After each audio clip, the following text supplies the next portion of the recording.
नमस्कार मंडळी, मी कृष्णा आणि मी आज तुम्हाला घेऊन आलोय मुंबईचा गणेशोत्सव बघायला। तर मुंबईचा गणेशोत्सव हे पूर्ण भारतामध्ये फेमस आहे। तर आपण ते बघण्यासाठी पुण्यावरून आलोय आणि सर्वात प्रथम आपण घेऊया सिद्धिविनायक मंदिराचे दर्शन, सिद्धिविनायक गणपतीचे दर्शन। चला तर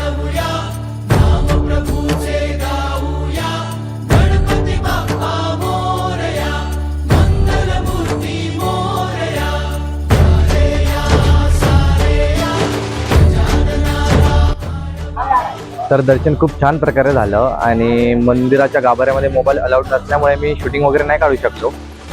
तर हार्डली आज गर्दी नसल्यामुळे अर्धा तासात माझं दर्शन झालं।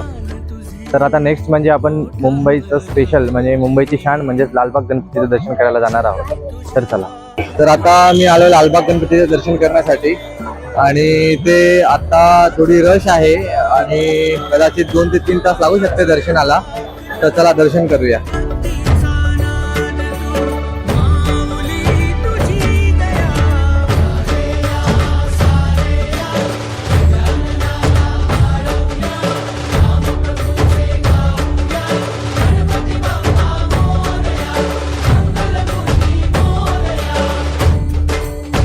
नमस्कार मित्रांनो, आता वाजलेत रात्रीचे 3 आणि मी आता जस्ट दर्शन करून बाहेर आलोय।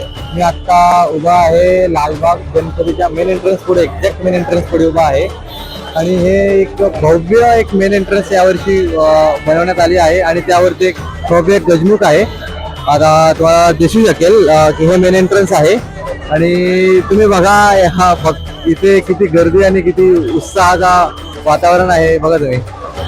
तर मी आता आलोय परळचा राजा बघायला। तर यावर्षी ते अयोध्या राम मंदिरची थीम बनवली आहे। आतमध्ये मूर्ती वगैरे ठेवली आणि बाहेरून लाइटिंग आणि डेकोरेशन पण खूप छान आहे। तर चला परळचा राजाचे दर्शन करूया।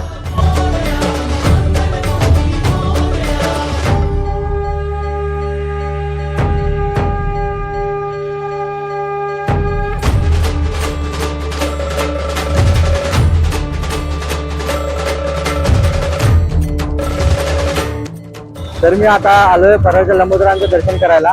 तर हे जे आता गणपती आहे मी आधीपासून सांगितले की तुम्हाला फक्त एका गणेश गल्लीमध्ये जर तुम्ही एंटर झालात तर लाईन मध्ये, जसं की पहिला परळचा महाराजा, दुसरा परळचा लंबोदर आणि मग लालबाग, मग मुंबईचा चिंतामणी, मुंबईचा राजा, हे सर्व गणपती तुम्हाला एका लाईन मध्ये बघायला मिळतील। तर आता आपण आलोय परळचा लंबोदर यांचे दर्शन करायला। तर जरा दर्शन करूया।